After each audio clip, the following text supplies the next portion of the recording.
Et salut à tous, c'est Indiana Aurel et bienvenue sur ma chaîne Paranormal Mystère. Alors aujourd'hui, comme promis, il y a plus de 3 mois et demi. Oui, j'ai eu un peu de retard dans mes publications. Je vais vous parler des ovnis. Je vais vous parler des ovnis, de mon avis sur les ovnis plutôt, hein.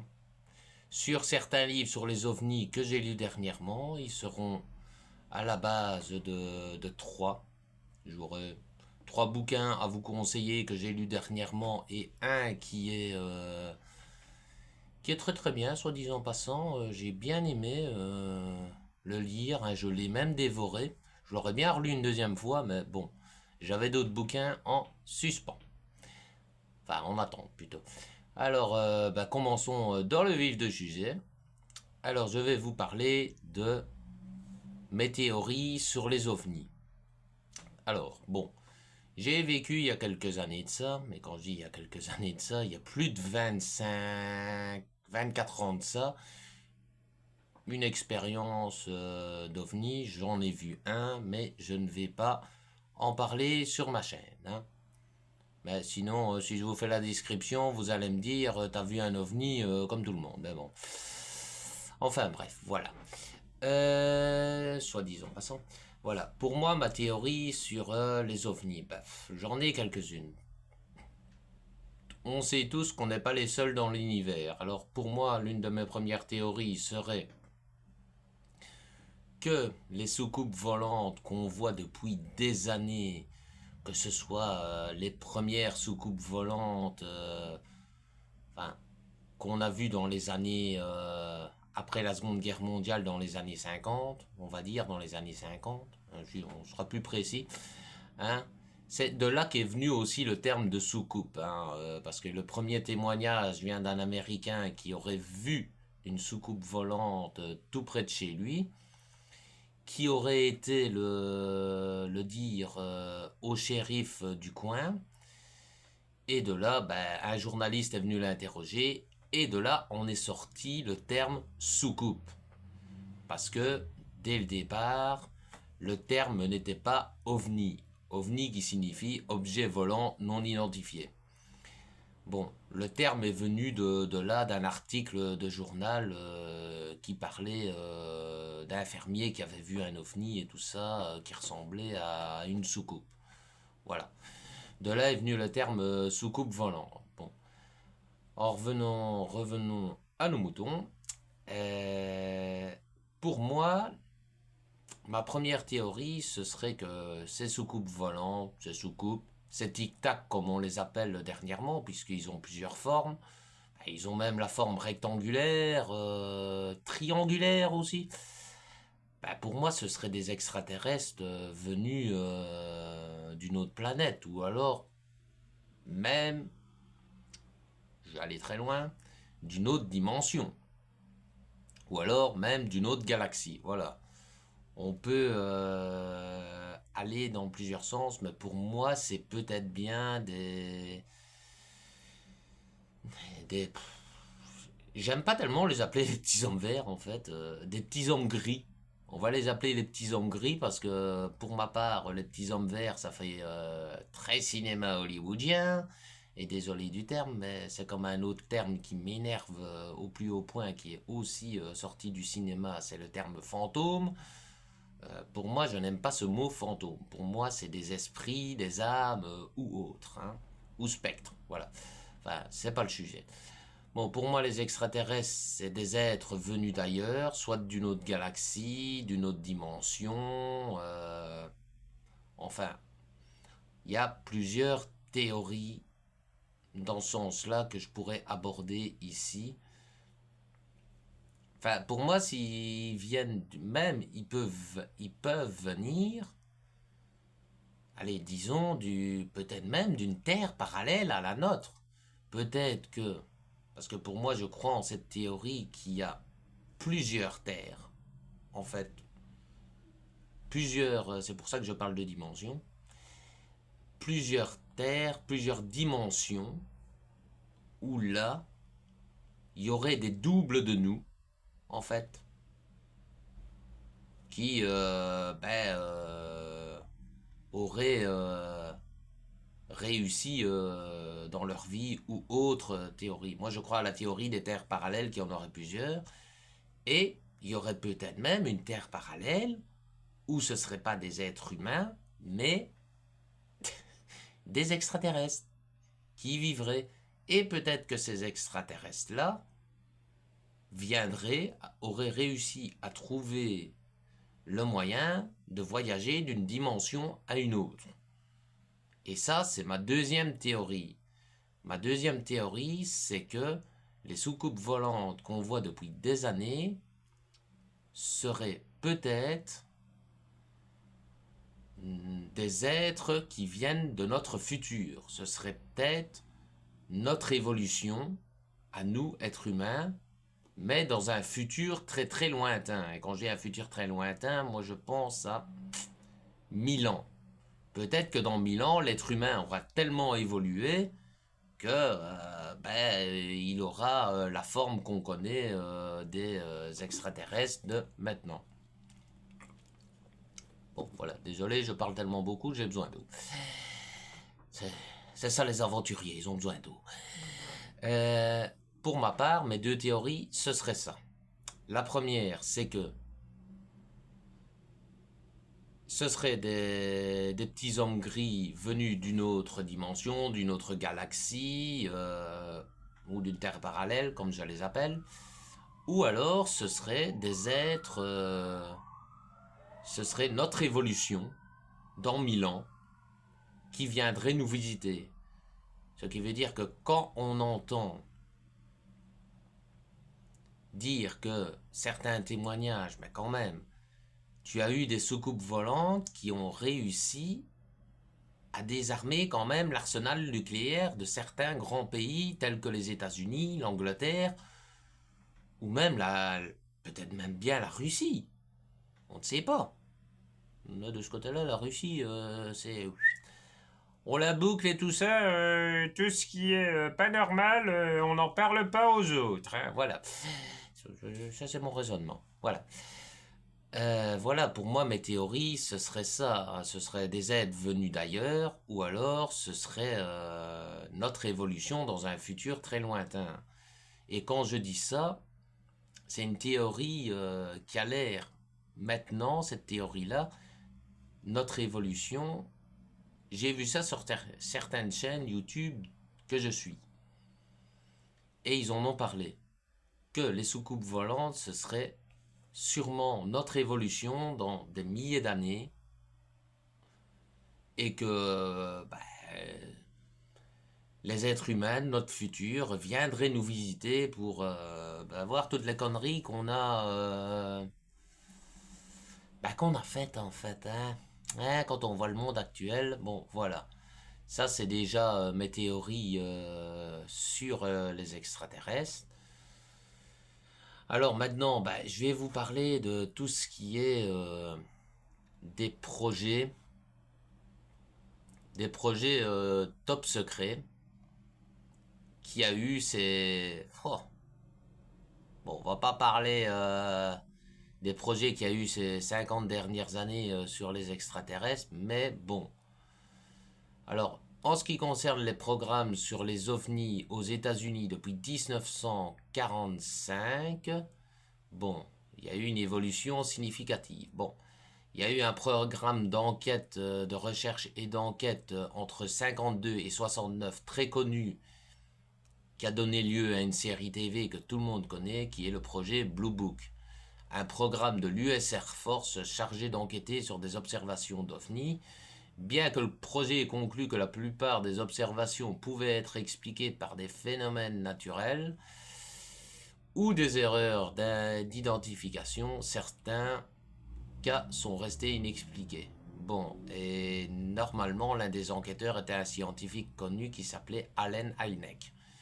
Bon, vous avez aussi un autre programme d'identification de phénomènes aérospatiaux avancés, AAPIP, un programme secret du Pentagone qui a enquêté sur des phénomènes aériens non identifiés de 2007 à 2012. Petit programme, hein, attention. Hein. Alors, plus récemment, vous avez la Task Force sur les phénomènes aériens non identifiés, abréviation UAPTF, créée en 2020. C'est une Task Force chargée d'enquêter sur les phénomènes aériens non identifiés et les coordonnées des efforts entre les différentes agences gouvernementales. Quand on parle d'agences gouvernementales, c'est NSA, CIA, FBI, bon, voilà. Alors, il y a eu le fameux lanceur d'alerte et de révélation, Luis Elizondo, l'ancien responsable du programme AAPIP, Luis Elizondo, qui a démissionné en 2017 et a révélé publiquement l'existence du programme déclenchant un débat national sur les ovnis aux États-Unis. Bon, ça, c'est les programmes aux États-Unis, plus ou moins depuis 1945. Bon. Alors, vous avez aussi un programme appelé le Projet Majestic 12. Ça, c'est un programme qui a également connu sous le nom de MJ12, qui est un groupe secret américain présumé qui aurait été impliqué dans la gestion du phénomène OVNI et d'autres activités sensibles. Voici quelques informations clés sur ce projet. Déjà, l'existence du projet, des documents déclassifiés conservés aux archives nationales américaines mentionnant l'existence d'un groupe appelé Majestic 12 ou MJ12, comme je viens de le dire. Les activités et les objectifs, le groupe aurait été chargé de gérer des informations relatives aux ovnis et de coordonner les efforts entre les différentes agences gouvernementales. Certains documents suggèrent que le MJ12 aurait été impliqué dans des opérations de guerre psychologique et de renseignement pendant la guerre froide. Bon, il y aurait eu aussi une histoire entre le MJ12 et Kennedy. Il y aurait eu un conflit entre le président Kennedy et le groupe MJ12. Et Kennedy ayant demandé des informations sur les activités du groupe et ayant souhaité une collaboration avec l'US Air Force pour la conquête spatiale. Certains documents suggèrent que Kennedy aurait été assassiné en raison de ses demandes d'informations sur les activités du MJ12. Bon, j'y crois pas tellement dans ce truc-là, mais bon, on a bien dit qu'il avait été tué par des membres du gouvernement ou même la CIA, hein, Kennedy. Pour l'authenticité des documents relatifs au MJ12 est débattue. Certains experts estiment qu'il pourrait s'agir de faux documents créés pour discréditer les recherches sur les ovnis. Cependant, certains documents déclassifiés conservés aux archives nationales semblent conserver l'existence d'un groupe appelé Majestic 12 ou MJ12. Je rappelle que le Majestic 12 ou le MJ12 a été créé à l'époque du président Truman, ce qui veut dire après la Seconde Guerre mondiale. Maintenant, passons au programme de la France. La France a un groupe d'études appelé le GEPAN, groupe d'études d'information sur les phénomènes aérospatiaux non identifiés. C'est un organisme public créé en 1977, rattaché au Centre national d'études spatiales, CNES. Il collecte et analyse les observations de panne, phénomènes aérospatiaux non identifiés. Alors, service historique de la défense, en 2021, le HHD a ouvert la consultation. Merde. Désolé, je me suis perdu.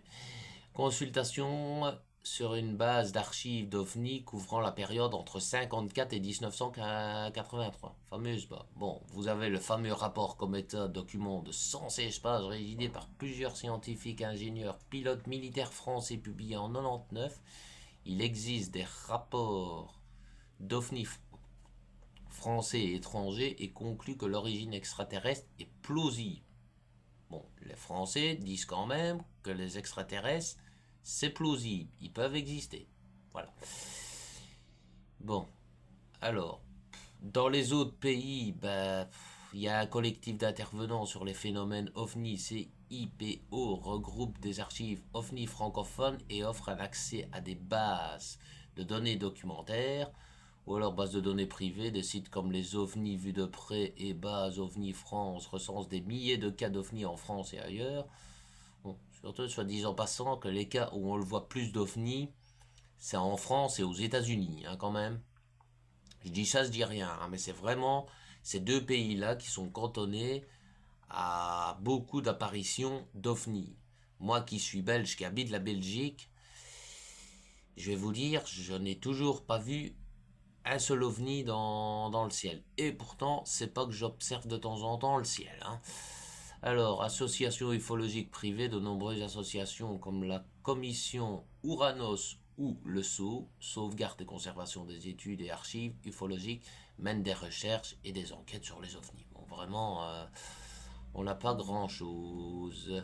Alors, pour ceux qui veulent savoir la signification du GEPAN, ben, c'est le groupe d'études et d'informations sur les phénomènes aérospatiaux non identifiés, un organisme public français chargé d'étudier les phénomènes aérospatiaux non identifiés. Bon, je ne vais pas vous dire la signification de GEPAN, mais je peux vous dire qu'il est rattaché au Centre national d'études spatiales, CNES, et a pour mission de collecter et analyser les informations relatives aux pannes ainsi que de fournir des informations au public sur les phénomènes. Le GEPAN a été créé en 77 et a remplacé le JUFON, groupe d'études des objets volants non identifiés, son nom précédent, qui avait été créé en 74. Bon, voilà. Ça, c'est pour la petite parenthèse sur les projets et tout ça, et les groupes qui ont été créés aux États-Unis et en France. Bon, j'ai dû en oublier, mais je ne suis pas un spécialiste de l'ufologie énorme, mais j'adore ce domaine-là quand même. Bon, maintenant, je vais vous parler des livres que je vais vous conseiller. Alors, vous avez d'abord OVNI. OVNI, l'enquête déclassifiée de Sylvain Moissonneuse. Et c'est un livre qui explore les phénomènes aérospatiaux non identifiés, PANI, à travers des documents récemment déclassifiés.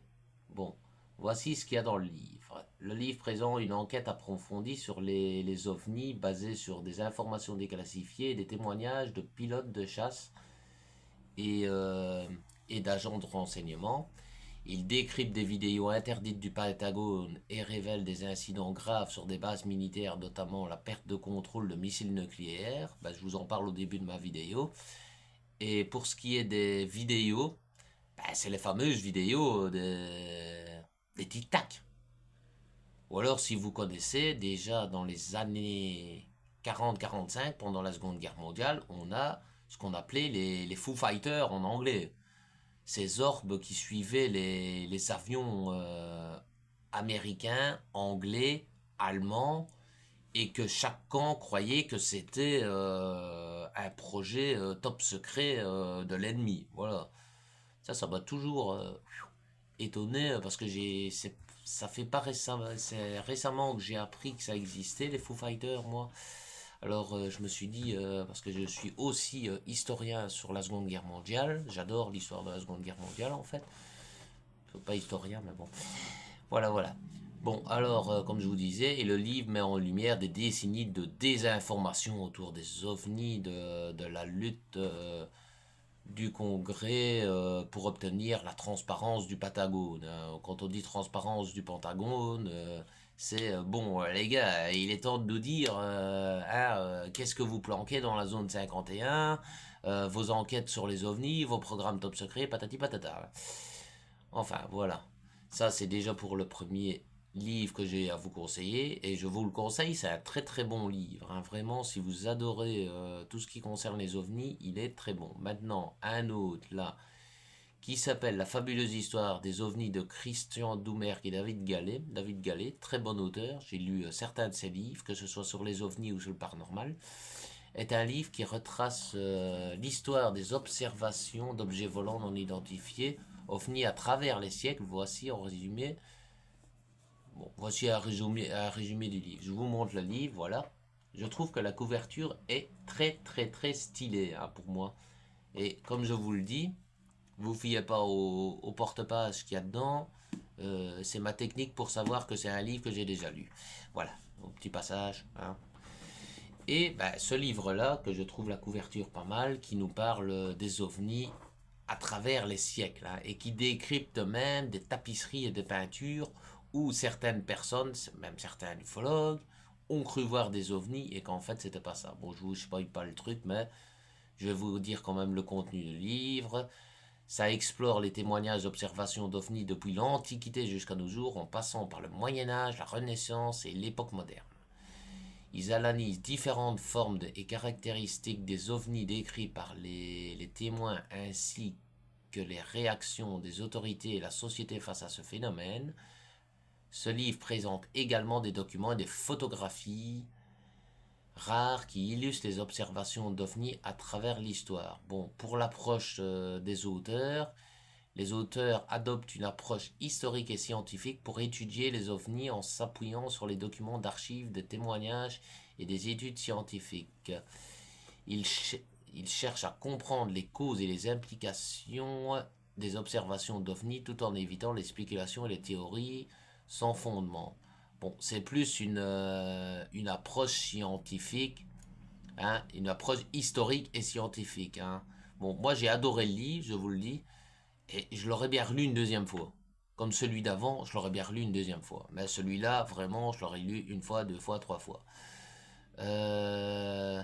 Bon, pour la tonalité du livre, bah, il est écrit dans un objectif et neutre, ce qui permet aux lecteurs de se forger leur propre opinion sur les ovnis. Les auteurs sont juste curieux et ouverts d'esprit, mais également critiques et rigoureux dans leur analyse des témoignages et des documents. Hein.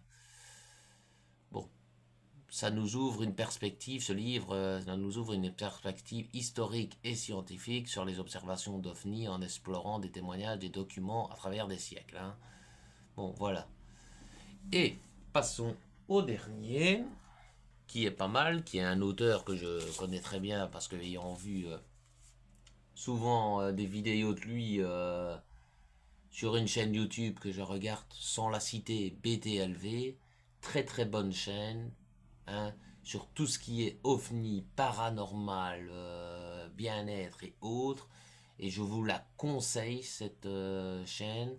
En plus, pour le moment où je tourne ma vidéo, ben, la chaîne BTLV est quand même en danger. Hein. On risque de plus l'avoir d'ici quelques temps. Et pourtant, c'est une chaîne qui est en dehors des clous. Même à la télévision, ce genre de chaîne, je ne l'ai jamais vu. Bon, je vais vous parler du livre OVNI. Je ne sais pas si vous le voyez bien là. Parce qu'il est juste devant mon visage. Regardez, voilà. Les 12 dossiers que le Pentagone ne s'explique pas. Ce qui est bien, c'est qu'on parle aussi de la vague d'OVNI belge des années 80-90 dedans. C'est bien, c'est bien, c'est bien. Ça, c'est bien, ça. C'est un bon point pour Egon Kragel, étant belge moi-même. C'est quand j'ai vu qu'il parlait de ça dedans. Ah, ça y est. Petite la vague belge d'OVNI. Ah, je vous aurais bien fait une vidéo sur la vague belge sur les ovnis, mais bon, c'est un peu long, hein, quand même. Bon, alors, les 12 dossiers que le Pentagone ne s'explique pas. C'est un livre qui explore les phénomènes aérospatiaux non identifiés, encore le terme PANI, hein, à travers 12 affaires troublantes qui restent sans explication pour le Pentagone. Hein. Bon, alors dans le livre, l'auteur Egon Kragel, spécialiste d'ufologie, a exhumé plus de 150 affaires quand même, hein, d'OVNI et présente 12 qui sont particulièrement intrigantes. Il a quand même étudié 150 affaires pour en retenir 12. Mais à ma connaissance, je crois qu'il en a fait d'autres livres avec des histoires de ce style-là sur les ovnis et tout ça. Ces affaires incluent des images et des enregistrements d'objets dans le ciel qui défient toute explication. Ben, on a des fois des images, des images. On a des fois des histoires d'ovnis qui ont des témoignages et d'autres où il y a des vidéos. Ce que je trouve pas mal quand même, c'est quand t'as les témoignages et les vidéos. Moi. Alors certaines de ces affaires ont passionné la presse internationale, tandis que d'autres posent encore des questions sans réponse. Pour ce qui est du contexte, depuis 2017, les ovnis ne sont plus considérés comme des fictions et sont déclarés affaires sérieuses par le Pentagone américain. Je précise, les ovnis entrent désormais dans le débat public sur les chaînes d'information américaines, allemandes et japonaises. Bon, j'ai quand même un pays voisin qui en parle aussi, hein. Et le Japon aussi, hein. Les Japonais, ils sont friands de ça quand même, hein, aussi, hein. Et les Américains aussi, hein. Voilà, voilà. Bon, si vous voulez savoir, c'est un livre qui a été publié en 2022. J'ai pas dit en quelle année avaient été publiés les autres, mais bon, vous serez les retrouver sur Internet assez facilement. Moi, certains de ces livres-là, bon, le premier, je l'ai acheté en librairie. Les deux autres, je les ai commandés sur un... Hein, je vais pas citer le nom, mais commençant par V, hein, se terminant par D. Hein, voilà. Et tout. Alors, non. Bah, je crois qu'on a fait un peu le tour. Je vous ai dit mes théories, comme je l'avais annoncé il y a 3 mois sur un petit short. Euh, bon, je vous ai conseillé quelques livres quand même, qui sont pas mal. J'aurais pu vous en conseiller plus, hein, mais bon, le souci c'est que je les ai pas encore lus. Hein. J'essayerai avant la fin de l'année de vous refaire une vidéo sur un autre sujet. N'hésitez pas à liker ma chaîne hein, ou vous abonner. Mettez un petit pouce si vous avez aimé la vidéo hein, et tout ça. Et moi je vous dis à la prochaine pour une prochaine aventure et peut-être même un débat avec Indiana Aurel. Salut tout le monde et bonne soirée.